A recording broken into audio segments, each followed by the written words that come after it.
In the sweltering, blood-soaked history of 1856 Louisiana, few stories carry the weight of the Ward Plantation massacre, a tale where the machinery of oppression was dismantled by the very hands that built it.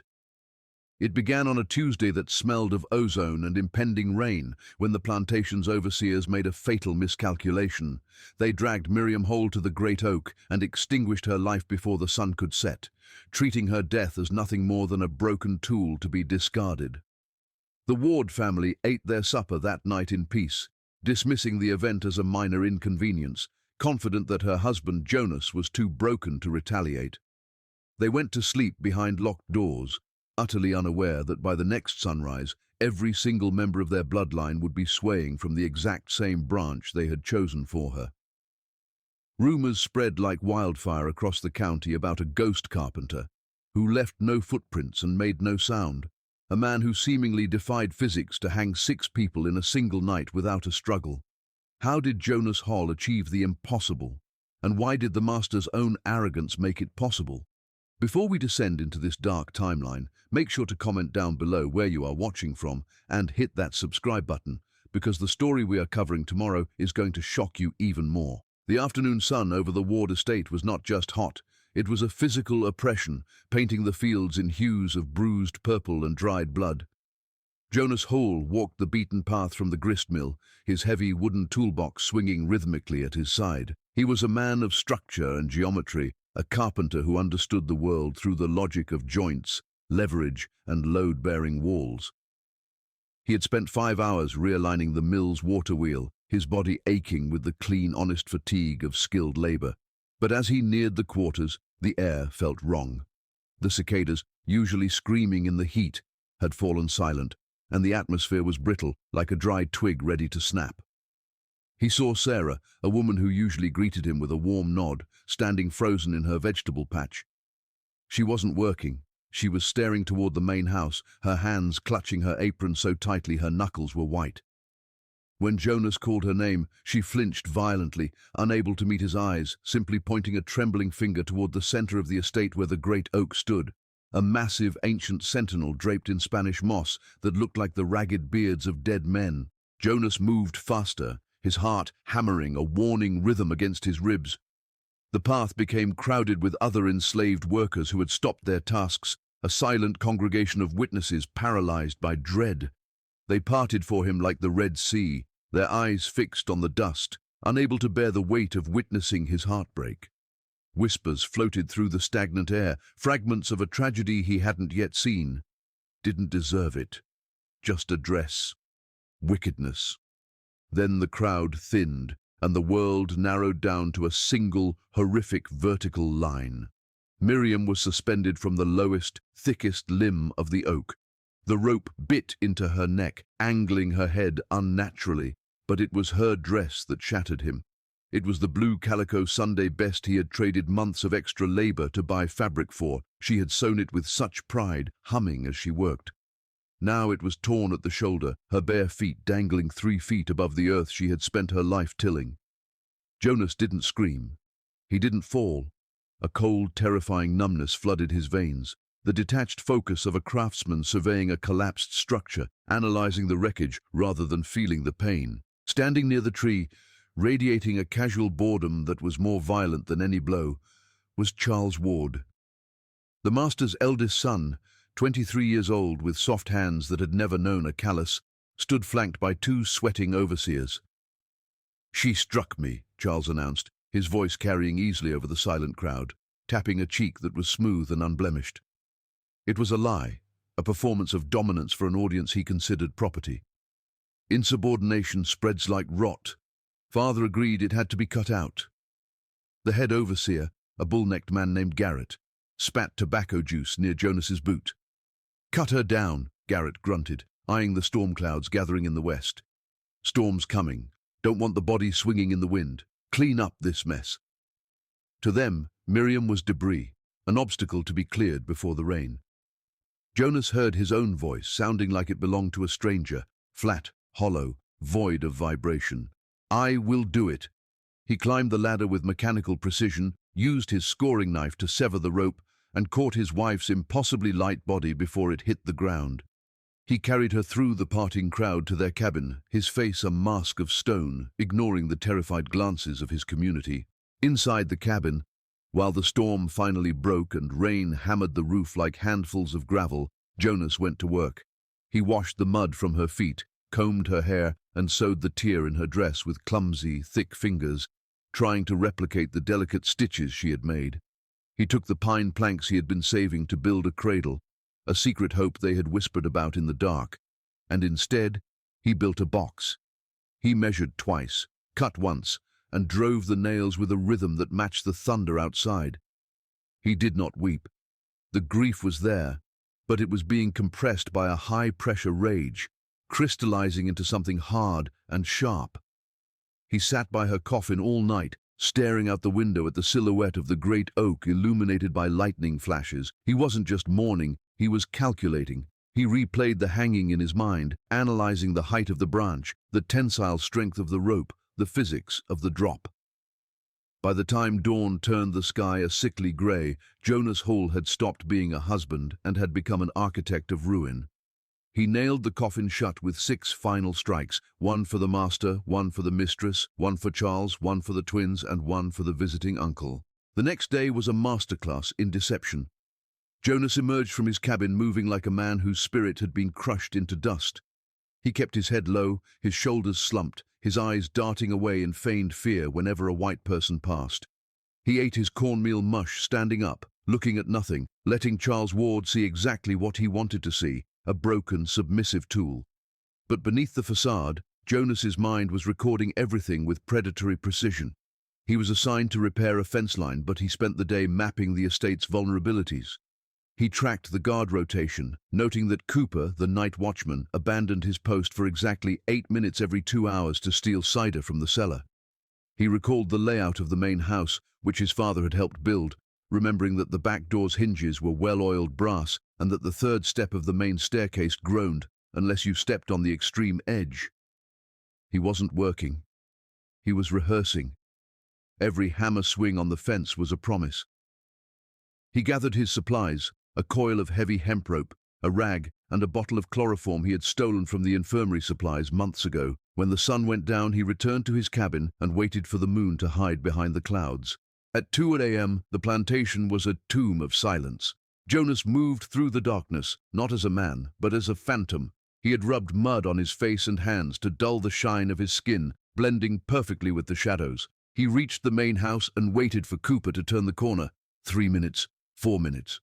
Jonas slipped to the back door, applying the exact amount of pressure needed to disengage the latch without a click. He was inside. The house smelled of beeswax and expensive tobacco, the scent of people who slept safely. He moved up the stairs, stepping only on the edges of the treads, a ghost descending to judgment. He went to Charles's room first. The young man slept on his back, mouth open, arrogant even in slumber. Jonas moved with the efficiency of a spider wrapping a fly. The chloroform rag went over the nose and mouth before Charles could draw a breath. His eyes flew open in panic, but the chemical took hold instantly. Jonas bound his wrists and ankles with complex carpenter's knots, the kind that tightened the more the victim struggled. He gagged him. He moved to the twins, then the guests, then the master and mistress. It took 40 minutes to bind 6 people. Not a single scream was raised. Then came the impossible physical feat that would baffle the county for years. Jonas was a man forged by years of lifting oak beams and turning millstones. His strength was functional and immense. He carried them one by one out the back door, through the wet grass to the great oak. They were conscious now, groggy and terrified, their eyes bulging above the gags as they recognized the tree. They saw the rope. They saw the branch, the same branch. Jonas didn't speak to them. He didn't offer a sermon on justice. He treated them as they had treated Miriam, as objects to be positioned. He rigged a block-and-tackle pulley system over the limb in seconds, using physics to hoist their weight without straining his back. He lined them up, 6 silhouettes swaying gently against the paling eastern sky. He tied off the ropes with secure hitches. He checked his work. It was level. It was plumb. It was finished. He walked back to his cabin, washed the mud from his face, and sat on the edge of his bed waiting for the sun to expose his masterpiece. The screaming began at sunrise, It started with a housemaid's high-pitched shriek, followed by the shouts of overseers and the chaotic clamor of a world turned upside down. Jonas walked out of his cabin, sipping water from a tin cup, and followed the running crowd to the tree. The scene was pandemonium. The overseer, Garrett, was purple-faced and spinning in circles, pistol drawn, screaming, "Who? Who did this?" The enslaved workers stood in a wide circle, trembling, but as they looked at the bodies and the symmetry of the knots, their eyes shifted to Jonas. They knew.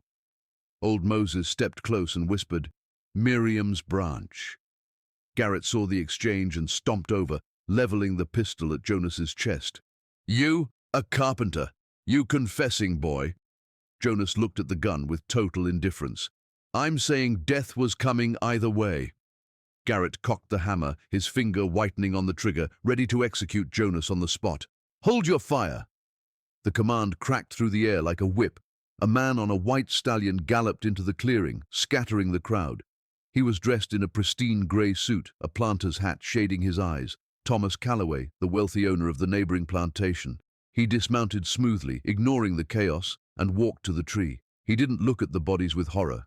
He looked at them with fascination, inspecting the knots and the spacing with the eye of an engineer. He turned to Garrett.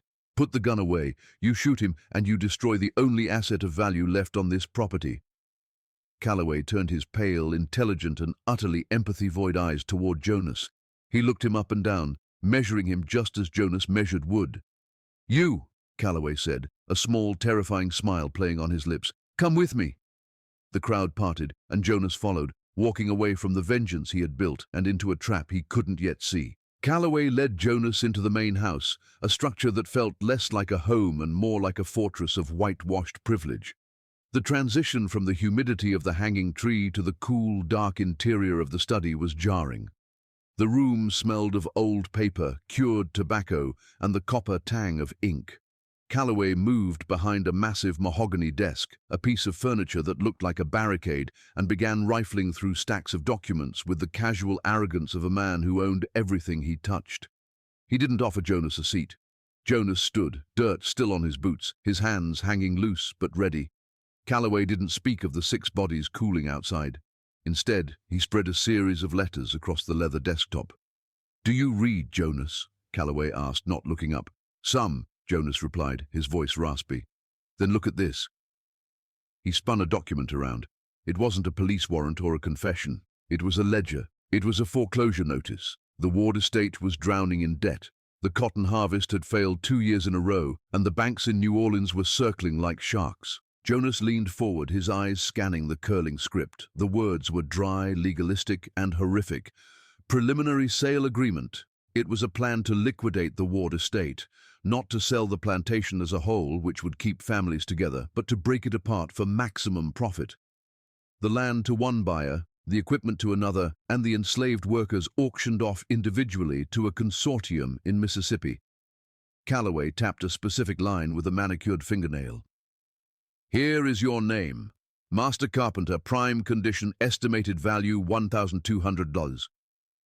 The number sat there on the page, cold and absolute. Jonas felt a phantom blow to his chest. He had hanged 6 people to avenge his wife, thinking he was ending the cycle of pain, but this paper proved the machinery of their destruction had been churning long before he tied a single knot.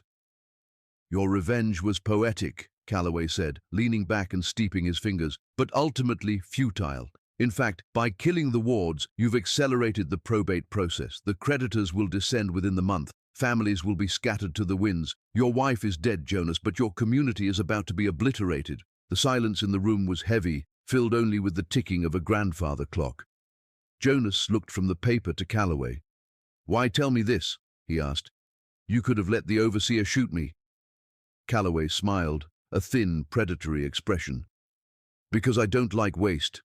And you, Jonas, are a very capable tool that is currently being wasted." Calloway stood up and walked to the window, looking out toward the chaos near the oak tree. "I represent a network.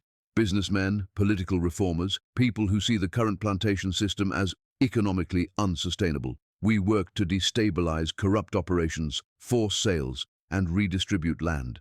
He turned back to Jonas. "I need an operative, someone on the inside, Someone who understands how these places are built and therefore how they can be broken. I need someone with nothing left to lose.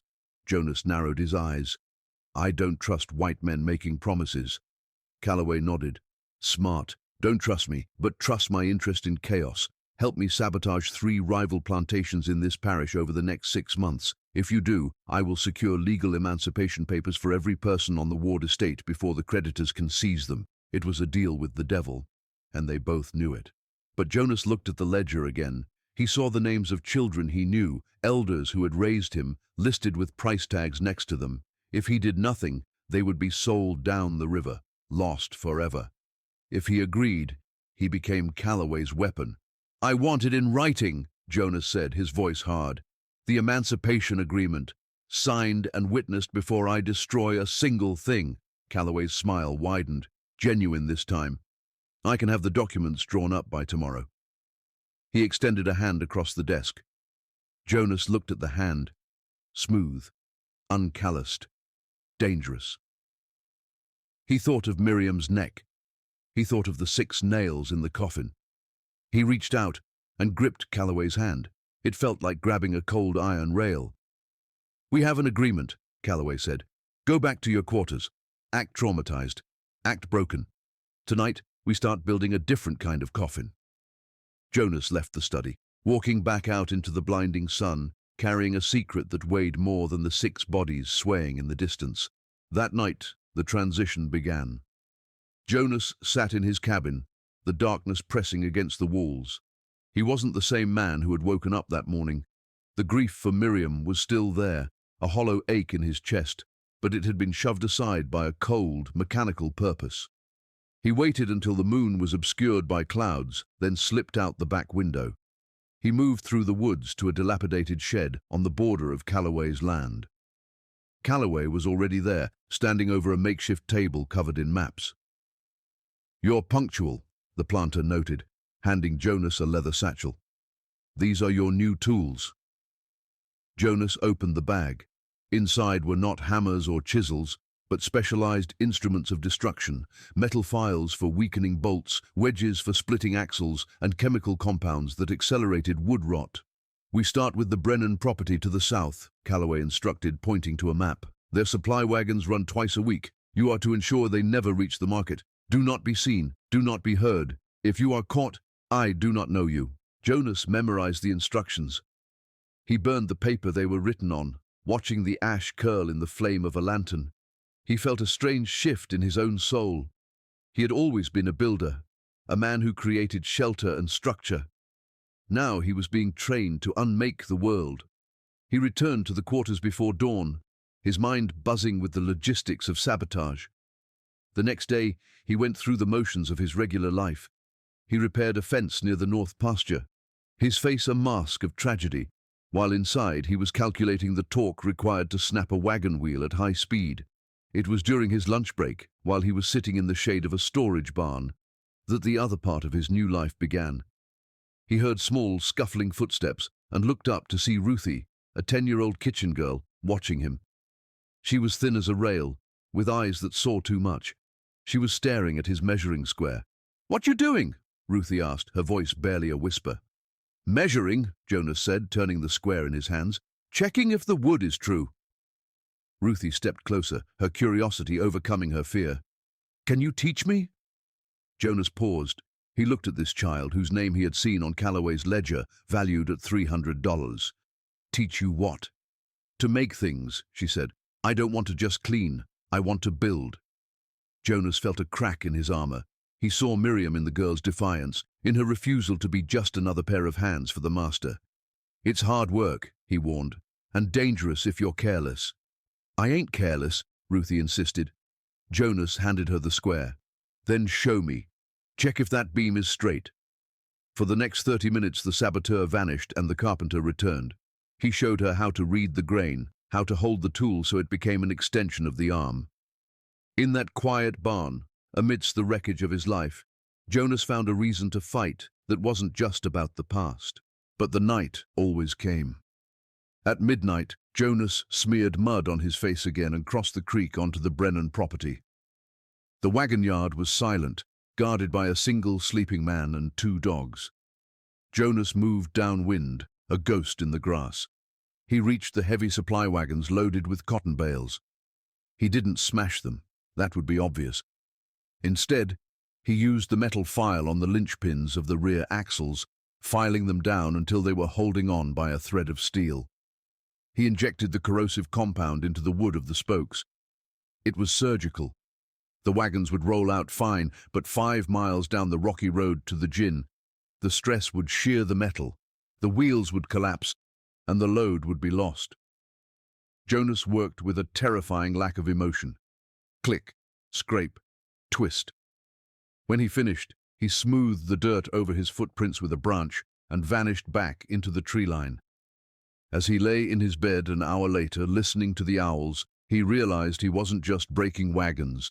He was breaking the illusion of control these masters held over their world. And for the first time since the hanging, he slept without dreaming of the rope. The weeks that followed were a blur of sawdust and sabotage. The Brennan plantation was in disarray. Their wagons had failed 3 times in a fortnight, leaving cotton rotting in the fields and creditors banging on their doors. But Jonas Hol was just getting started. He moved like a virus through the parish, infecting the structural integrity of the local economy. At the Davis property to the east, he targeted the grain silos. It wasn't arson. Fire was too loud, too desperate. Instead, Jonas used a hand drill to create imperceptible weep holes in the tin roofing, right above the main storage bins. When the autumn rains came, the water dripped slowly, silently, into the heart of the harvest.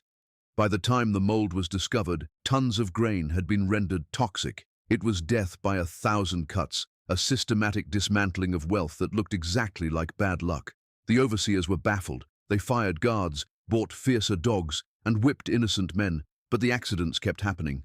The region was cursed, they whispered, but the enslaved population knew better. They didn't know the specifics, but they felt the shift. They saw the way Jonas walked, not with the shuffle of the broken, but with the quiet, predatory gait of a man on a mission. Information began to flow through the quarters like underground water. It started with a look, a nod, a hummed tune. One afternoon, while repairing a boundary fence near the Morrison estate, Jonas worked alongside a woman named Clara. She was hoeing a row of corn, her movements sharp and angry. As Jonas drove a post into the earth, Clara paused, wiping sweat from her brow. She didn't look at him, but she angled her body so her voice would carry only to him. "Strange weather we're having," she murmured.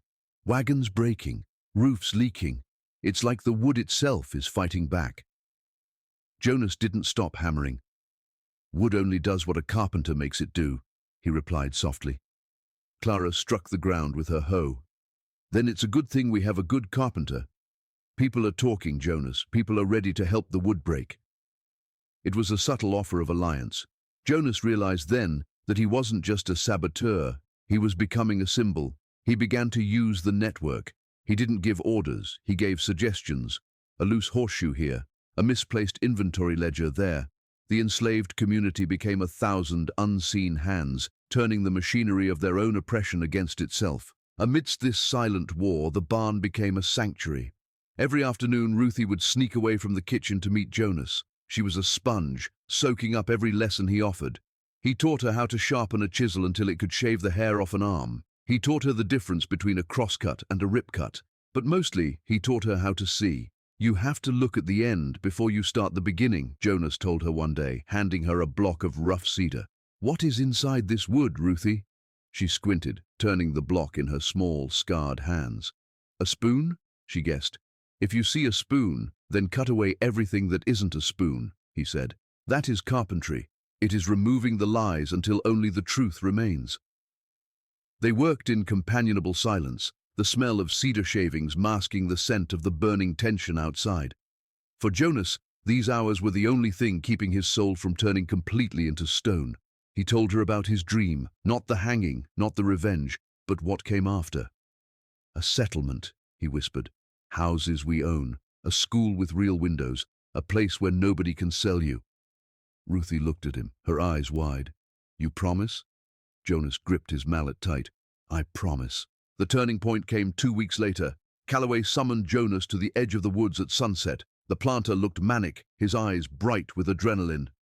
"It's working," Calloway hissed, pacing back and forth on the pine needles. "Davis is bankrupt. Brennan is looking to liquidate. The prices of these estates are plummeting." Jonas stood still, unimpressed by the financial ruin of rich men. "And the Emancipation Papers?" he asked. "Are they ready?" Calloway waved a dismissive hand. "Soon, but listen to me. The federal marshals are coming." The words hit Jonas like a physical blow. "Marshals?"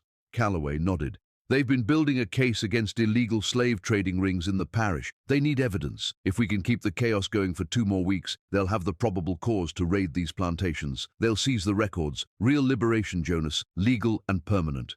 Jonas felt a surge of hope so sharp it hurt. 2 weeks. He just had to burn the world down for 14 more days, and then the nightmare would end. "What do you need?" Jonas asked. Calloway handed him a map of the Davis cotton gin. "Tonight, the main drive belt. If that gin goes down during harvest, they are finished." Jonas executed the mission with terrifying efficiency. He slipped into the Davis gin house under the cover of a moonless night. He didn't cut the massive leather drive belt. That would look like sabotage. Instead, he applied a corrosive acid to the stitching of the main buckle. It held for the night, but the next morning, when the steam engine roared to life and the torque hit the leather, the belt snapped with the force of a cannon shot. It whipped through the air, smashing the governor of the steam engine and cracking the main cylinder. The gin was dead. The Davis plantation was effectively paralyzed. Jonas watched the chaos from a distance, feeling a grim satisfaction. He was the ghost in the machine, the inevitable consequence of their brutality. He returned to his cabin, his heart pounding with the rhythm of the approaching end. He packed a small bag. He carved a small wooden charm for Ruthie, a tiny bird taking flight, intending to give it to her when the marshals arrived. He allowed himself to believe, just for a moment, that he had won. But the devil always collects his due. The night before the supposed arrival of the marshals, Jonas went to the meeting point in the abandoned tobacco barn to get his final orders. The atmosphere was different. There were no maps on the table. Calloway was standing there, but he wasn't alone. 2 armed men stood in the shadows. Calloway looked calm, clean, and utterly triumphant. "The gin was a masterpiece, Jonas," Calloway said, smiling. "Davis has already reached out to me. He's offering to sell his land for pennies on the dollar." Jonas stepped into the light, his instincts screaming. "And the marshals? When do they arrive?" Calloway laughed, a dry, rasping sound. "Oh, Jonas, there are no marshals, not for liberation anyway." The world tilted on its axis. Jonas gripped the handle of the pry bar tucked in his belt. "What?" "I'm not an abolitionist," Calloway said, stepping closer. "I'm a capitalist. I didn't want to free your people. I wanted to acquire my competitors' assets. And thanks to you, I have. I now control the supply chain for the entire parish." The betrayal was total. Jonas had been a weapon, not a freedom fighter.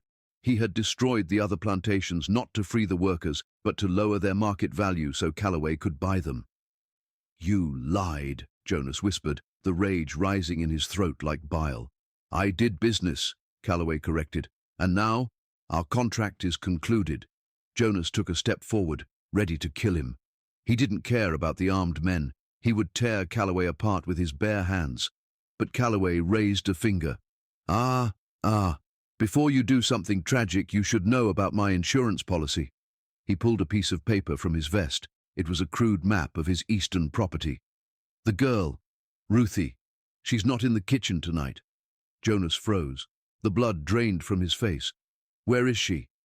"Safe," Calloway said, his voice dripping with venom. "For now, she's locked in the holding shed on my eastern tract. If you attack me, she dies. If you run, she dies." Calloway laid out the final terms of his victory. "Here is the deal. At sunrise, you will walk into the sheriff's office. You will confess to the murders of the Ward family. You will confess to the sabotage of the Brennan and Davis estates. You will claim you acted alone, a madman driven by grief. You will hang for it." Calloway leaned in, his face inches from Jonas's. "You give me your life, and I let the girl live. I'll keep her as a house servant. She'll be treated well. But if you don't surrender by dawn, I'll sell her to the cane fields in the morning, and you know what happens to little girls in the cane fields." Jonas stood there, trembling with a fury that threatened to shatter his bones. He had been outmaneuvered. He had built a trap for his enemies and walked right into it himself. Calloway checked his pocket watch. "Dawn is in 4 hours, Jonas. I'd suggest you start walking to town. It's a long road to the gallows." Jonas turned and walked out of the barn, leaving the pry bar untouched in his belt. He walked back into the night, the weight of his failure crushing him into the dirt. He had promised her a settlement. Now, the only thing he could build for her was his own death. Jonas walked through the pre-dawn darkness, a man hollowed out by the crushing weight of an impossible choice. He did not go back to his cabin. There was nothing there for him anymore, but memories of a life that had been stolen. Instead, he found himself drawn back to the source of the rot, the great oak. The tree stood massive and indifferent against the starlit sky, its branches still holding the memory of the 6 bodies he had placed there. Jonas sank to his knees at the gnarled roots. His hands, usually so steady, trembled as he pulled the small wooden bird charm from his pocket, the one he had carved for Ruthie, the symbol of a flight she might never take. He pressed it into the soft earth between the roots, burying it like a seed that would never grow. "I'm sorry," he whispered to the ghost of Miriam. "I tried to build a house out of vengeance, but the foundation was rotten." He had failed. He had failed his wife by becoming a killer, and he had failed Ruthie by letting her become collateral damage in a rich man's game.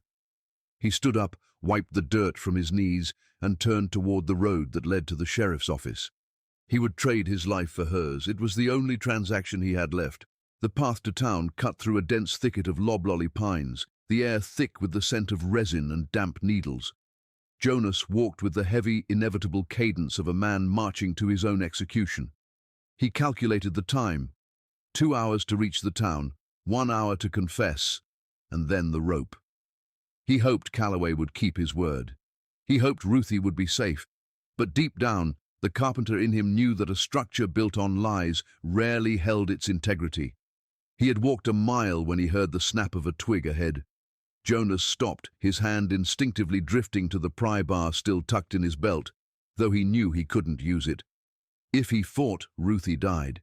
He expected Calloway's men, or perhaps the deputies coming to collect him early. But as the figures emerged from the mist, the silhouette wasn't that of a lawman. It was Elder Mabel, leaning on her hickory cane, blocking the path like an ancient gatekeeper, and she wasn't alone. Behind her, the woods seemed to breathe as dozens of people stepped from the shadows, men and women from the Ward estate, from the Brennan place, from the very lands Jonas had sabotaged. Jonas Hol. Mabel's voice was soft, but cut through the darkness like a saw blade. "Where are you walking to with your head hung low?" Jonas stared at them, his heart hammering against his ribs. "Get out of the way, Mabel, I have business to finish." "Business with the sheriff?" she asked, stepping closer. "Business that ends with your neck broken and that child left to the wolves?" Jonas flinched. "How do you know? You think you're the only one with eyes?" Samuel, the stable hand, stepped forward. "We've been watching you, Jonas. We watched you meet Calloway. We watched the wagons break. We watched the gin fail. And we watched them drag little Ruthie into Calloway's eastern holding shed." A murmur of anger rippled through the gathered crowd. Clara, the woman from the Morrison fields, moved to the front. "I saw them take her. I know where she is, and I know you think surrendering will save her." She paused, her eyes hard. "But you're smarter than that, Jonas. A man like Calloway doesn't leave loose ends. You hang, and she disappears. That's the only way this ends." The truth of her words struck Jonas with the force of a physical blow. He had known it, hadn't he? He had been deluding himself, grasping at a straw of honor in a hurricane of deceit. Calloway would never let a witness live. Surrendering wasn't a sacrifice. It was suicide. "What choice do I have?" Jonas asked, his voice cracking. "They have guns. They have the law. If I fight, she dies." "If you fight alone, she dies," Mabel corrected. She gestured to the crowd behind her. There were at least 40 people standing in the pines. They weren't holding weapons of war. They were holding the tools of their labor.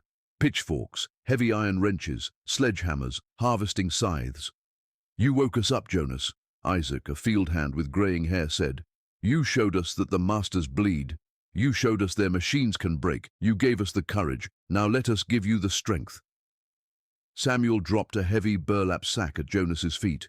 It clattered with the sound of steel. "We raided the tool sheds. We cut the telegraph wires an hour ago. No one is calling for help. We are ready. Jonas looked at the faces illuminated by the faint moonlight.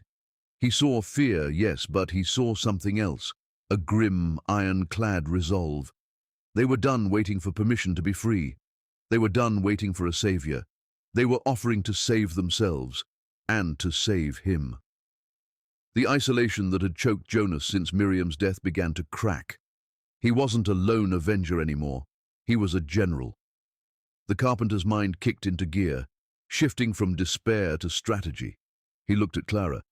"You know the layout of the eastern property?" She nodded. "Every door, every guard patrol. I used to work the scullery there." Jonas turned to Isaac. "You still have that anger in you?" Isaac gripped his pitchfork. "Enough to burn the world." Jonas took a deep breath, inhaling the cool morning air. "We don't burn the world," Jonas said, his voice steadying, gaining the command of a foreman. "We dismantle it. Precision. We strike fast, we strike hard, and we leave them with nothing." The plan came together in the dirt of the road, drawn with a stick in the dust. It was a blueprint for a siege. Jonas divided them into 3 teams, treating the operation like a complex construction project where every beam had to support the other. "Team 1, Jonas pointed to Isaac and 12 of the strongest men. "Distraction. You hit the tobacco barns on the west perimeter. I want fire, and I want it big. Make them look away." Isaac nodded, a terrifying grin spreading across his face. "Team 2, Jonas turned to Samuel. "Logistics. You secure the transport. The stables are lightly guarded. Take the wagons. Take the horses. We need a way out for the children and the elders. Block the road south so no reinforcements can come from town."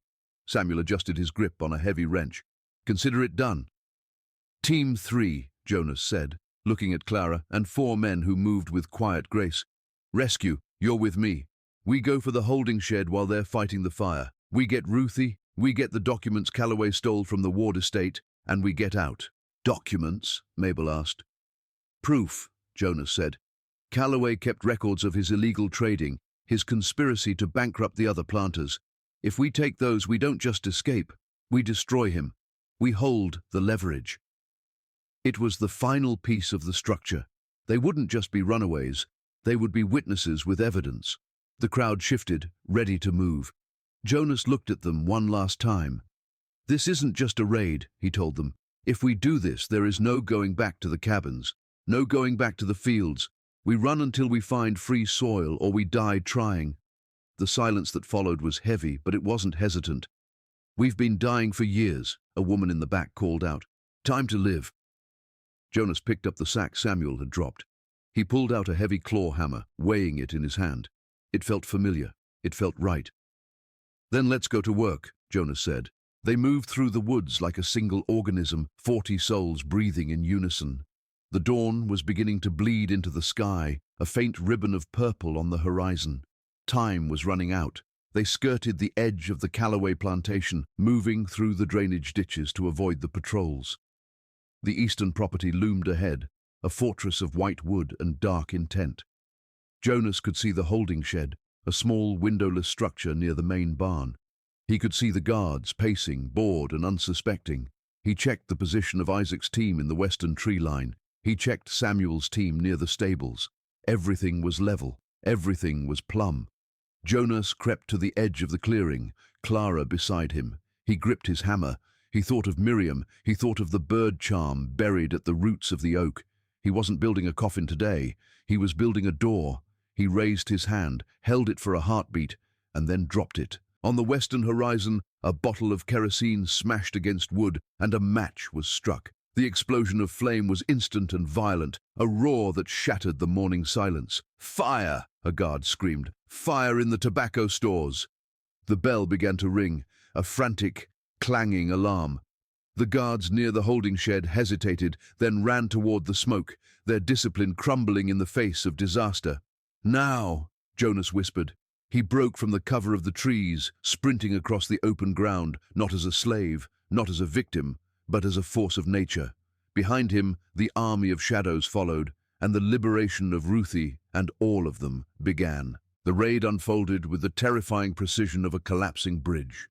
As Isaac's fire roared against the violet sky, consuming the tobacco wealth of the parish, Jonas reached the holding shed. The chaos he had engineered was perfect. The guards were either fighting the flames or entangled in the snares Samuel's team had rigged in the tall grass. Jonas knelt by the shed's heavy iron door. He didn't have a key, but he didn't need one. He jammed the pry bar into the jamb, finding the fulcrum point with the instinct of a master craftsman. He applied force, not frantic, jerking motions, but a steady, crushing leverage that multiplied his strength. The wood groaned, the iron shrieked, and the deadbolt tore free from the frame with a splintering crack. Jonas kicked the door open and plunged into the darkness. "Ruthie!" She was huddled in the corner, gagged and terrified, but alive. When she saw him, her eyes filled with tears. He cut her bonds with a single swipe of his knife. "I promised," he rasped, pulling her to her feet. "I promised I'd build a way out." Outside, Clara's team was already moving, guiding Ruthie toward the waiting wagons. But Jonas didn't follow. He turned toward the main house. The job wasn't finished. Jonas sprinted across the lawn, dodging the frantic bucket brigades. He burst into the main house, his boots muddying the pristine Persian rugs. He knew exactly where to go: the study. He kicked the door open. Thomas Calloway was there, frantically stuffing ledgers into a fireplace, trying to burn the evidence of his conspiracy. When he saw Jonas, he froze, a pistol trembling in his hand. "You ruined it!" Calloway screamed, his face smeared with soot. "You ruined everything!" Jonas didn't stop. He walked straight toward the gun, his eyes burning with a cold, terrifying light. "Shoot me," Jonas said calmly. "Shoot me, and the 40 people outside burn this house down with you in it." Calloway hesitated, the fear of the mob overcoming his arrogance. In that split second of doubt, Jonas moved. He didn't strike Calloway. He struck the desk, driving the claw of his hammer into the mahogany with a thunderous crack. "The papers," Jonas commanded. "The sale agreements, the proof you were sabotaging your neighbors, and a deed of emancipation for every soul you stole." Calloway laughed, a high, hysterical sound. "You think a piece of paper matters now? You're a fugitive." But before Jonas could answer, the sound of hoofbeats thundered from the driveway, not the disorganized gallop of a posse, but the regimented arrival of cavalry.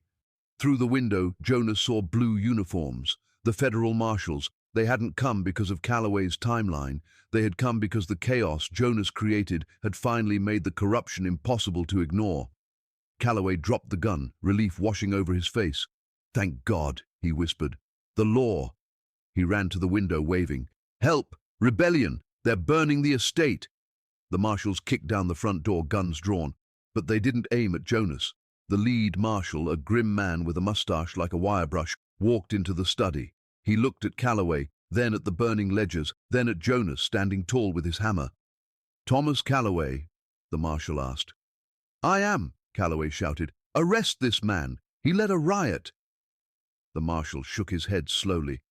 "We have a warrant for your arrest, Mr. Calloway. Federal fraud, interstate trafficking, and arson conspiracy." The turn was swift and brutal. The evidence Jonas had generated, the broken wagons, the ruined gins, the letters Calloway had foolishly kept, had painted a clear picture for the investigators. Calloway was handcuffed and dragged out of his own house, screaming about property rights. Jonas walked out behind them, carrying the unburned ledgers, the leverage that would ensure their safety. The sun was fully up now, illuminating a scene of utter transformation. The plantation was in ruins, the tobacco turned to ash, the master in chains. The army of shadows stood by the wagons, watching silently. The marshal looked at Jonas. "You're the carpenter?" Jonas nodded. "These people," the marshal gestured to the crowd, "are technically property of a seized estate under federal investigation." Jonas held up the ledgers he had saved. "These people are witnesses," Jonas corrected him. "And witnesses need protection. There is land 7 miles north, Elias Petton's tract. We're going there." The marshal looked at the determined faces of the 40 armed workers. He looked at the chaos. He made a calculation. "Get them out of here," the marshal said quietly. "I didn't see you." The walk to Petton's land was 7 miles, but it felt like crossing an ocean. They walked with their heads high, carrying their children and their tools. When they arrived at the valley, untouched and green, Jonas didn't make a speech. He simply set down his toolbox and looked at the ground. He saw the slope of the land, the drainage of the creek, the strength of the timber nearby. "We need shelter before nightfall," he said, and the work began. This time they weren't building for a master. They were building for themselves. Over the next month, the settlement rose from the earth. Jonas led the construction, but he wasn't alone. Ruthie was there every step of the way. She learned to notch the logs. She learned to frame a roof. She learned that a house is only as strong as its cornerstones. The settlement grew. 12 houses, a communal kitchen, a school. It wasn't just a place to live. It was a physical manifestation of their resilience. 6 weeks later, the meeting house was finished. It was the tallest structure in the valley, with a steep roof designed to shed the heaviest rains. Jonas stood on the ladder, hammering the final shingle into place. Ruthie stood at the bottom, holding a small object. It was the wooden bird charm Jonas had buried at the oak tree. She had gone back for it, braving the memories to retrieve the symbol of their survival. "Put it up high," she called out, "so it can see everything." Jonas took the charm and nailed it to the highest beam, right at the apex of the gable. It spun slowly in the breeze, a tiny piece of art overlooking a free town. Jonas climbed down and stood next to Ruthie. His hands were rough, scarred and aching, but the pain in his chest, the ache that had started the day Miriam died, was finally gone. He looked at the settlement, glowing in the amber light of sunset. He hadn't just avenged his wife, he had built her monument. "The tree stands for life now," Jonas whispered, his hand resting on Ruthie's shoulder. "It stands for us," Ruthie corrected him, gripping her own small hammer. Jonas smiled. It was the first time he had truly smiled in years. The ghost carpenter was gone. Jonas the builder had returned. I hope this retelling of the Jonas Hol legend resonated with you. It's a story that reminds us that even the most oppressive structures can be dismantled if you know where the weak points are, and if you have the courage to strike. If you enjoyed this deep dive into the architecture of justice, please leave a like on the video and subscribe to the channel. I have handpicked 2 more stories for you on the screen right now that explore the darker side of history's forgotten heroes. Click one of those, and I'll see you there. Have a great day.